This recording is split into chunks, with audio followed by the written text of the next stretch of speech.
Good afternoon, everyone. Thanks for being here.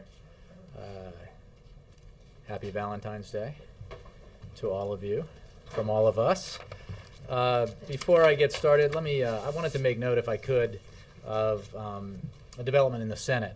As you may know, but may not, the Senate is soon scheduled to vote to confirm Adalberto Jordan, our nominee for the 11th Circuit. Jordan is a current, well-respected district court judge supported by Senators Nelson and Rubio, and he was reported unanimously out by the Judiciary Committee months ago, and he will now be the first Cuban American on the 11th Circuit. Despite his sterling credentials and the bipartisan support that he enjoys, Republicans filibustered this nomination. To overcome the filibuster, Leader Reid had to file cloture, a procedure that, while once extraordinary, is now commonplace out of necessity. Cloture was invoked last night, 89-5, but Republicans are still forcing the Senate to burn time in a blatant delay tactic. Leader Reid had to go through extraordinary measures to get a judge confirmed with no Republican opposition, and the seat he will fill is a judicial emergency seat. Now, the reason why I raise this, even though Mr. Jordan will be confirmed, is that it is so indicative of a breakdown in the system when a nominee as highly qualified as he is, with bipartisan support as he has, who's reported out of committee unanimously, still faces filibusters. And you have to ask yourself why that is. It's just simply delay tactics, and they're shameful. There are 17 other judicial nominations pending on the Senate calendar. 14 were reported out unanimously. 7 of those would fill judicial emergencies, and 7 are represented by at least one Republican senator. And yet the delay tactics continue. With that, I will take your questions. Hello. Hi. China has blocked the strongest international action on both Iran and Syria going back some time, including the veto 10 days ago of UN Security Council action on Syria. Did the President raise that with Vice President Xi today? And from your meetings with Vice President Xi, do you see any indication that a China under his leadership would behave any differently? Well, let me take a step back, if I might, to give you a sense of this visit. It is a reciprocal visit. As you know, Vice President Biden visited the People's Republic of China last year, and Vice President Xi of the People's Republic is now here being hosted by Vice President Biden. He met, as you know, earlier today with President Obama, and they had a good meeting. It was quite a long meeting, in fact, in part because of the full range of issues that our two nations have to discuss. It is an important bilateral relationship, and it is one where we speak candidly about the concerns we have, whether it's issues of trade or currency, or, as you raised, matters of national security or foreign policy, as in Syria. So I don't have a specific point-by-point readout yet of the President's meeting with Vice President Xi, but you can be sure that they discuss the full range of issues, that Vice President Xi will have those discussions not just with the President, but with Vice President Biden, with Secretary of State Clinton, and others. I can tell you that, as I mentioned, the meeting ran long. It lasted from 11:25 a.m. until 10 minutes to 1. The President said afterwards that the reason he was taking the extra time was because of the importance of the relationship and cooperation in dealing with a range of challenges that our two countries face together. The meeting began on a lighter note when Vice President Xi said he was going to Iowa on Wednesday, and the President replied that he, Vice President Biden, and Secretary of State Clinton all know Iowa very well. I would say, and if I may, of those three, I would say that it's fair to say that the President probably has the fondest memories of Iowa. At the end of the meeting, Vice President Xi invited President Obama and the First Lady to China. Stay tuned. So no specific indication from... You can be sure that I have no specific readout yet on the meetings, but you can be sure that all of these issues are raised in meetings like this. It is elemental to the kind of relationship that we've established with China in this administration, that we speak very candidly about the full range of issues that are on the table between us, both ones where we cooperate very effectively, and where we have concerns, and that includes our disappointment that China joined with Russia in vetoing the United Nations Security Council resolution not long ago with regards to Syria. Yes. Jay, a follow-up to that.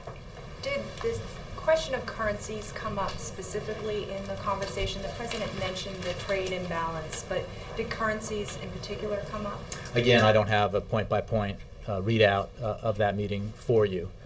I can tell you that generally speaking, as has been clear, because we talk about it both publicly and in our meetings with Chinese leaders, currency is an issue that where we have some concerns, and where we have urged the Chinese to take further steps to appreciate the Chinese currency. And while, again, I don't have a readout of the Oval Office meeting point by point, you can be sure that that is one of the issues that are discussed in all our meetings with members of the Chinese leadership. It was certainly in the bilateral that the President had on his Asia trip with President Hu, and is one of the issues that is routinely raised in our meetings. And in the preparations for this meeting, was there a concern that this meeting taking place so soon after the veto of the resolution on Syria, that sort of cast a bit of tension over the meeting and the relationship? Well, as you know, this visit was planned quite some time ago, but I think I would point you to what I said before. There are a number of issues. This is an important bilateral relationship between the United States and China. We engage on the full range of economic, national security, and other issues. And we are able, in our discussions with the Chinese, to talk about all the areas where we cooperate, including military-to-military cooperation, an area of cooperation that I think is highlighted by Vice President Xi's visit to the Pentagon, as well as where we have disagreements. And certainly the recent vote in the United Nations Security Council is one area where we have a disagreement. And just one other topic. I know you're planning to release something on corporate taxes by the end of the month. Do you have any update on when we can expect that? I don't know that I have a day to give you, but we will be putting that out before the end of the month. Jake. Can I just follow up on her question? What is the White House's impression of Vice President Xi in terms of the direction he's going to take China, whether or not he's going to be anything of a reformer, or his path through the Communist Party rule is prologue? What is the take? I know that National Security Advisor Donilon, this is his area of expertise, Sure. China. Well, it's an important enough relationship that there is no single interlocutor, if you will. The Vice President has a role, the National Security Advisor, Secretary Geithner, Secretary Clinton. President obviously leads the entire effort. I think it's both too early for us to make those kinds of evaluations, but also would be inappropriate to speculate. Vice President Xi is the likely future leader of China. He obviously, at this time, is vice president. President Hu is the leader of that country and the head of state. So our interactions with him are the ones that it is on issues, decision-making issues that we deal with President Hu, obviously, at this point. So I think it's premature to make those kinds of judgments, but it is a measure of the importance of the relationship for both countries that Vice President Xi is here, and that he is having the kinds of meetings that he's having today. Let me move around, if I could. Let me go. Yes, sir, in the back. 先生您好，我是美国中文网站、博学网站和参与网站时评论员。 I'm Zhao Yan, a political journalist and political analyst of Boxing and Chinese. 我来美国2年，经常看到美国的媒体和美国政府在呼吁人民币的价值要增值。 I have been here for 2.5 years, and I have always seen American government, the Obama government, press much more importance on the appreciation of renminbi. 我们的网 On 友 the appreciation of Of the place renminbi, much okay. more importance on the appreciation of renminbi. 我们的网友问我们说，美国政府和奥巴马总统是不是对中国人权的状况呼吁的声音太多的小于 Our 对 re- our 人民币价值的呼吁？ Our readers are very concerned whether the U.S. government is much less interested in the human rights situation in China. 还有我们的网友问，美国政府对中东的人权状况的问题和对中国人权状况的问题是否采用了双重标准？好，谢谢。 And our readers are also interested to know whether the U.S. government adopted a double standard on the human rights standard and policy between Middle East region and China. 您对中国网友的问题是怎样的看法？ Can you talk to our readers about these two issues? Well, I would simply say that we have, in our relationship with the People's Republic of China, a whole host of issues, as I was saying before. And we always raise human rights concerns at the highest levels when we have meetings with senior members of the Chinese leadership, and we will continue to do that. It is simply not the case that we emphasize one aspect of our relationship over the other. They are all important, both the areas where we agree and the areas where we disagree, and we certainly express ourselves openly when we have concerns about human rights issues, as we do in this case. President Obama's very aware of that issue, and as is Vice President Biden and Secretary of State Clinton and others. Ed. Jay, General Dempsey today was testifying in the Senate Armed Services Committee and was talking about, he said that some people in China are hacking into U.S. computers, and Senator Lindsey Graham said that he was having lunch with the Vice President of China in a few moments and said, is there a message I can carry to him? And the General said, Happy Valentine's Day. Drew a lot of laughter because he was talking about how he believes there's crimes being committed, and he was pretty blunt about that. What is the President's message on these issues, whether it's hacking, whether it's human rights, of the broad range that you've been talking about, broad brush? I mean, most Americans are looking at what's happening and they're seeing toasts and friendly diplomatic talk, but there are some really serious issues that divide them. Are they really being addressed behind closed doors? Oh, you can be sure that they are, and I think that is evidenced by the fact that the President, in his State of the Union address to millions of Americans, announced his Trade Enforcement Unit to address issues of the need to establish a level playing field in our trade relationships, including but not exclusively, including China, but not exclusively with China, and in the fact that whenever we have these meetings, as I was saying, that these issues are raised. I think that the testimony that you referred to, I think, is more evidence of the concern that we have about that issue, that we speak publicly about and we discuss with members of Congress as well as with the Chinese and others. And again, I think that it is a hallmark of the relationship that we have established between this administration and China that we are able to discuss the whole array of issues involved in our relationship, both those where we agree and have strong cooperation and those where we disagree and have concerns. On the economy, real quick follow-up. Paul Bedard of the D.C. Examiner had an item, I think yesterday, saying that a man from Maine who's unemployed had sent the President a letter, and the President replied in his own handwriting and said, quote, I won't lie to you, it will probably take another year or two to fully dig out of this hole. I know the President has talked generally about how it's going to take a long time, but is that basically the White House timetable? You think it's going to take a year or two? Well, I don't have a timetable to give you. I happened to catch that and noted the framing, which is ironic because I think anyone who looks at the facts and the 8 million jobs that we lost because of the Great Recession would note that while we have gained 3.7 million private sector jobs since the economy began growing again, that obviously leaves a substantial hole to fill.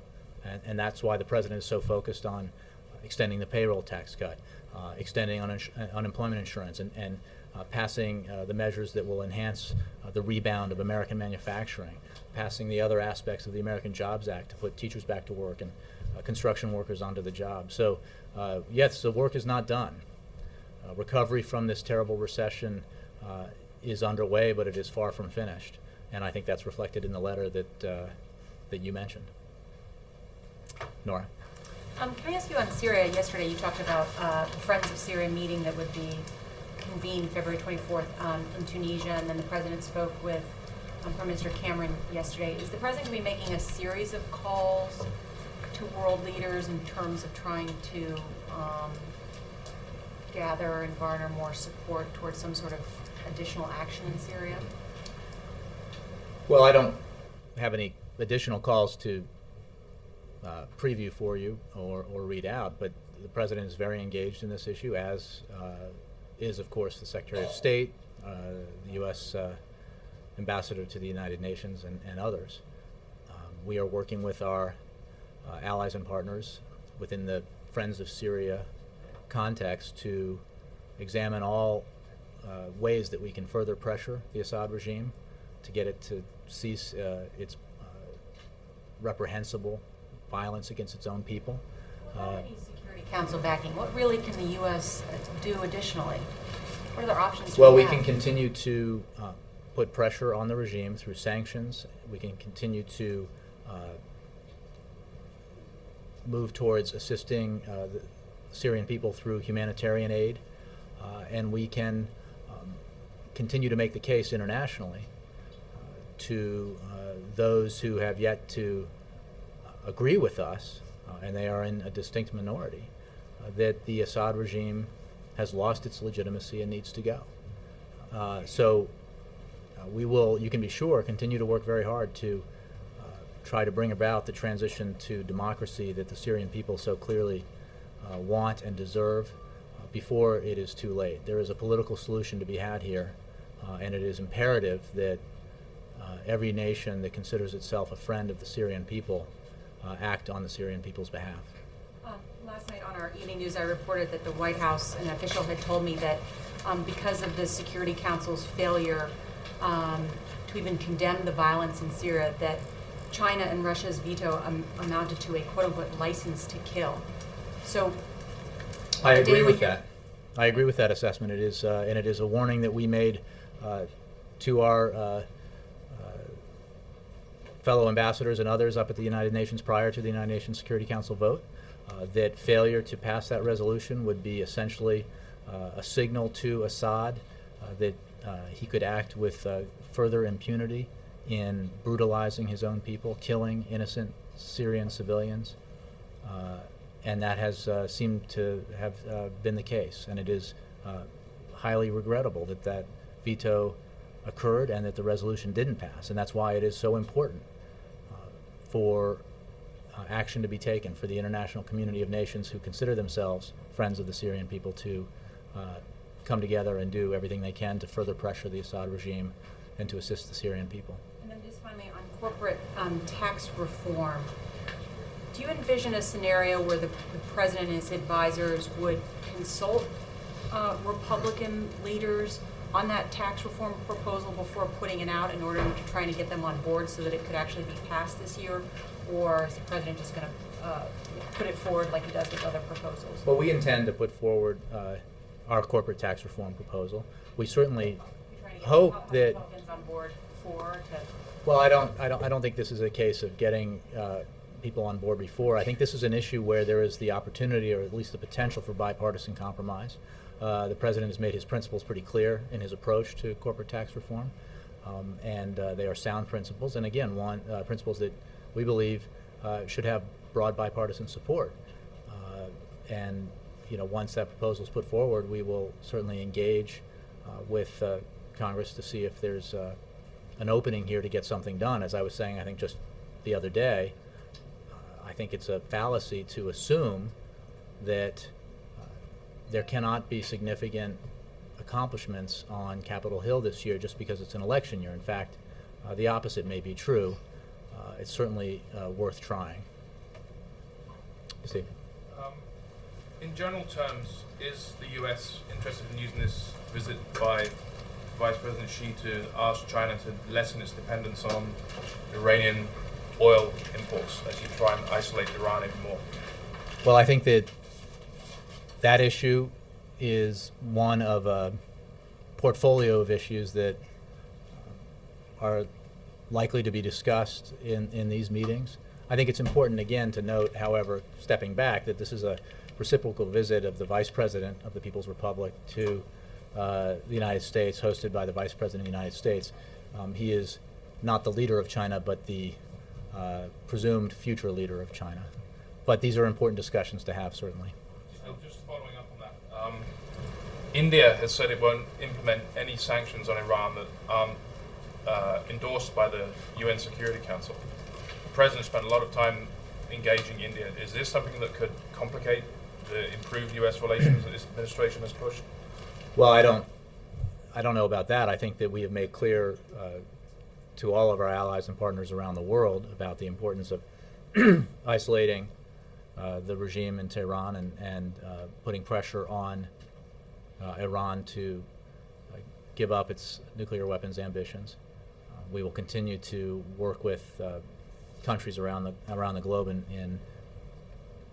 in furthering that goal, and that includes obviously India as well as many other nations. Carol? Why did the President decide to go specifically to Boeing in Washington State on Friday to talk about his manufacturing goals? Is he trying to send some sort of message to labor, given the dispute that Boeing was in last year? Is he going to have a message for labor while he's there? Well, I don't want to preview his remarks there. I think that Boeing is an important manufacturer in the United States. As I think you remember, on his Asia trip, he worked with Boeing. There was an announcement of a major trade deal that represents a significant growth in that industry. So I don't think it has. I think it has to do with the revitalization of the American manufacturing sector, most of all. And Boeing is obviously a good story in that regard. Well, it's also a place that's been caught up in right to work and moving workers around, and obviously the labor has been an important constituency of the president's. Is he going to talk about that, or did that factor into his decision to do this?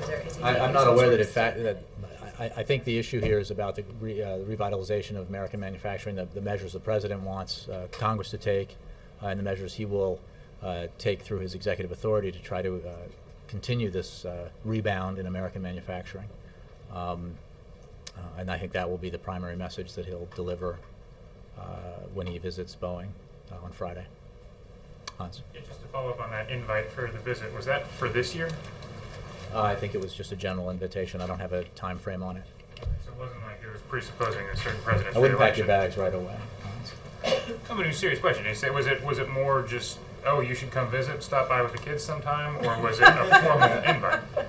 I mean, I know when you're throwing your dinner parties, you sometimes have two categories: specific date.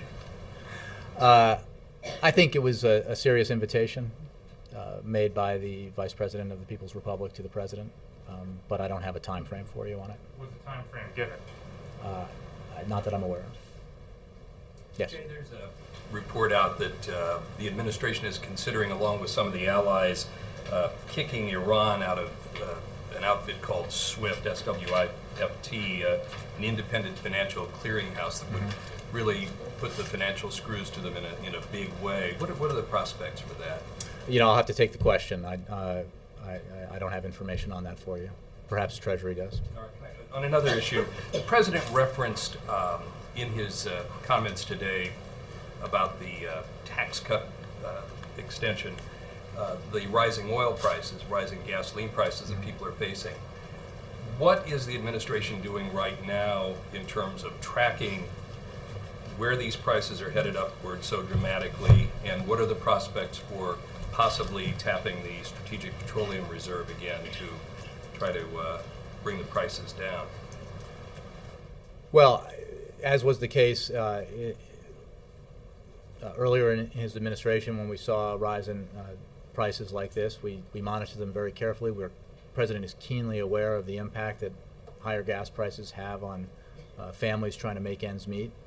I think the point he was making today with regards to the payroll tax cut extension is that at a time when prices at the pump are going up, it is more important than ever that that extra $40 on average per pay period is in the pockets of American men and women who need it to pay the bills.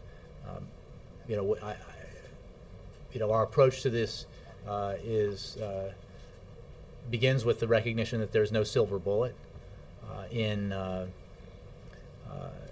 dealing with global oil prices, and that's why he pursues an all of the above agenda when it comes to reducing our dependence on foreign oil, increasing domestic production of oil and gas, increasing our investments in clean energy, and it's really an all of the above approach. As for the Strategic Petroleum Reserve, we, as was the case back when we had this discussion, I think almost a year ago, we never take options off the table, but I have no announcements to make or anything like that. Price increases are on the up and up? I think that oil prices have been going up internationally, and we monitor them very closely. I don't have an assessment of them beyond that. Maybe you might want to address your question to the Treasury or Justice Departments. Your Honor, yeah. China is Iran's biggest oil customer, and as the U.S. is looking to limit Iran's oil exports, what kinds of assurance? One, I guess, will the president, is that being addressed between Vice President Biden and the president? And what kind of assurances are you hoping to get from China that they won't increase their consumption of oil from Iran?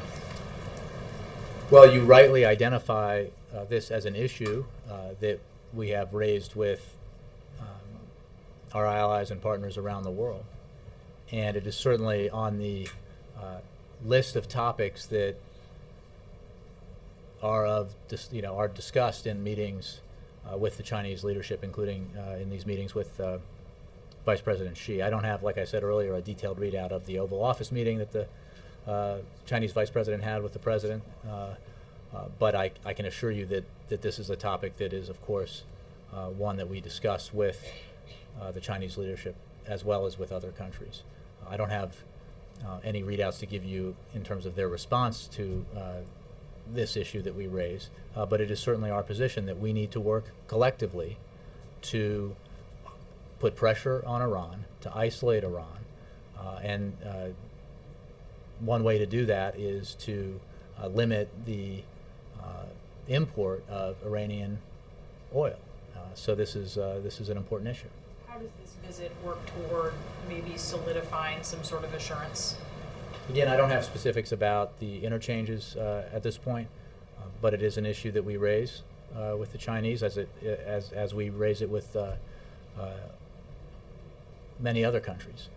And it is part of an effort, a concerted effort that has, I might remind you, resulted in the strictest sanctions with the greatest impact that have ever been imposed on Iran. And that impact is, I think, evident now to observers and having an effect on both the Iranian economy and on the Iranian leadership. Yes, Mark. Payroll tax cut. Mhm. Follow up on Sure. the president's assessment earlier today.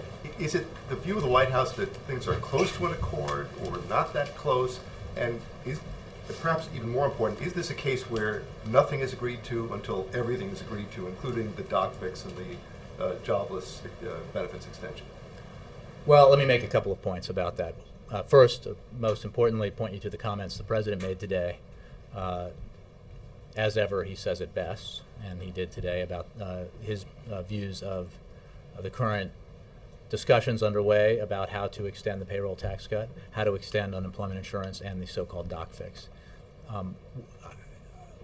I guess it is a hopeful sign, although you might say a confusing sign, that Republicans who once declared that tax cuts never have to be paid for, then insisted that tax cuts for working Americans had to be paid for, are now saying that perhaps tax cuts don't need to be paid for, these same tax cuts. again, confusing, but a sign that they are committed, as the president is, to extending the payroll tax cut through the end of the calendar year. The president made clear today, and I'll make clear again here, that it is essential for the economy as well as for recipients of unemployment insurance that those benefits be extended as well. It is essential, and I don't think you'll find much disagreement about this on Capitol Hill, that doctors who receive Medicare payments do not get a 27% cut in those payments this year, so that doc fix needs to be extended through the end of the year. Otherwise, it would have a serious impact on senior citizens and their access to the physicians they need to see for their health. So all three of these elements of what was the package that was extended for 2 months at the end of last year are very important, and we look forward to working with Congress to find a resolution that ensures that all three are extended. They're all important to the economy in different ways, and as the president made clear earlier, it is of vital importance that Congress not muck up the recovery that we're seeing underway, the growth in the economy and the growth in job creation that has been evident of late. One way to muck it up would be to somehow fail to extend the payroll tax cut, or somehow fail to extend unemployment insurance benefits, or the doc fix. So we look forward to working with Congress to make it all happen. And how we get from here to there, I will leave to Congress to decide. But we're confident that with good faith and goodwill, it will all get done. Yes, Art. As you talk about Judge Jordan being confirmed, are you trying to signal that the elimination of this backlog of judges is going to be more of a priority for the White House going forward? And apart from expressing frustration about it, what can you do? Well, we can't change the rules of the Senate, although on some days I'm sure we wish we could. My point is simply to highlight what has become a major problem in the conduct of normal business on Capitol Hill. When you have judicial nominees who are highly qualified, who have the support of members of both parties, who are reported out of the Judiciary Committee unanimously, and then get held up and filibustered, you have to wonder what's wrong. You should not be surprised then that Americans get so frustrated with the gridlock and the playing of politics here in Washington. You don't often talk about judges from the podium, and groups that advocate for the president's judges are sometimes frustrated that you haven't. They say you could use the bully pulpit and the megaphone more than you have. We think all of our qualified nominees should be confirmed by the Senate without delay. I took this opportunity because it came to my attention that this highly qualified nominee was going to be confirmed today, and that he had gone through this ridiculously long and delayed process for apparently no other reason than politics. And it was an opportunity to make a point. All the way in the back. On Syria, last week you said that the Assad regime is not going to last. What makes you so sure of that when Russia and China have a position in the United Nations? And also, if you are predicted, when do you think it's going to fall? This year, summer, fall, when? Well, I don't have an exact date, but I think I know it is our view that the Assad regime's days are numbered. He has clearly lost control of parts of his country. There are signs that members of the leadership in both the military and the government are looking for ways to distance themselves or get out of his orbit. And he has certainly lost all credibility with his people and with the international community. History will not forget what he has done in these past months, and certainly the Syrian people will never forget it. I don't have predictions on when, but I think it is not a matter of if, but it is a matter of when. And we will work in a concerted effort with the Friends of Syria to further pressure Assad, further isolate his regime, assist the Syrian people, and try to bring about the democratic transition that the Syrian people so clearly deserve and want. Yes, Alexis. Jay, the president's going to be going out around the country again, and I'm just curious, if the House Republicans are retreating in some ways on the payroll tax, coming around more to the president's way of thinking, does the president believe that going out to the country has actually been affecting policy? He is applying pressure in Congress in a way that's going to be producing maybe deliverables this year. Is it working? Well, I maybe you can assess that for us. I think that the president, as I've said in the past, very much looks forward to getting out of town and speaking with Americans about his agenda and the efforts he's undertaking to grow the economy and create jobs. He certainly has used that opportunity to call on Congress to act, to call on Americans to let their representatives know that how they feel with regards to the initiatives that he's put forward to grow the economy and create jobs. You know, I think that in the case of the payroll tax cut, it is clearly a good thing with the economy recovering but still in a fragile state to extend this payroll tax cut through the end of the year. It is a hard argument to make that it is not a good thing, and it is, I think, a hard argument to make, or an even harder argument to make if one were to try to make it in an election year when members of Congress have to explain to their constituents you know, what they did while they were away in Washington and what they did to help the economy and help jobs. So we expect that for all those reasons, Congress will do the right thing and act on what should have been and can now be something that has broad bipartisan support. You know, the president will continue to go out and talk about his agenda. We'll talk about the policies he is putting into place to try to grow the economy and create jobs, and he'll look for allies everywhere in that effort. Goyle. Two questions. One, in recent weeks, a number of governors had been visiting India on a mission, what they've been calling bringing jobs back to the U.S. from India-U.S. trade relations. And President also met with the Prime Minister of India in Indonesia, in Bali. They discussed also. What is the future that supposed to be thousands of jobs coming back from India to the U.S. as far as U.S.-India trade and economic relations? Well, I think there's a very bright future in U.S.-Indian relations and economic relations and trade, and that is true regardless of the effort that this president has undertaken to give more momentum to a trend that is already taking place, which is the insourcing of jobs from overseas, insourcing of American manufacturing jobs and other jobs where American companies are bringing those jobs back to the United States from a variety of places around the world.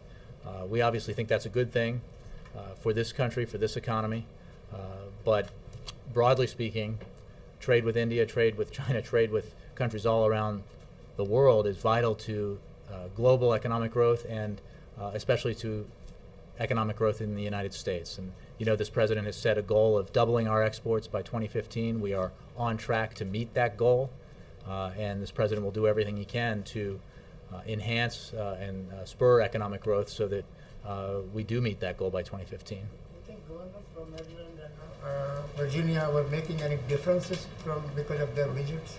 I'm sure they were. I think it's important to have those kinds of visits. And second question on China's vice president's visit.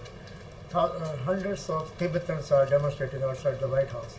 They're asking for human rights, justice for Tibetans, and also they're saying that Tibet was never part of China, and the U.S. should change its policy that it's not one China, but Tibet is a free country. And also there's a concern from human rights organizations as far as human rights and also prison labors. That most of the things coming around the globe, including in the U.S., is made from forced labors. Well, Goyle, you know, as I was saying earlier, that we take human rights issues very seriously. We are not shy about raising those issues in our meetings with members of the Chinese leadership, and it is part of the relationship that we have, that we can talk about the whole range of issues that we that are on the table between us, and human rights is certainly one of them. And finally, me just quickly. Hey, Goy, but I just want to give others a chance if I could. Anybody? Yes, right. Anybody?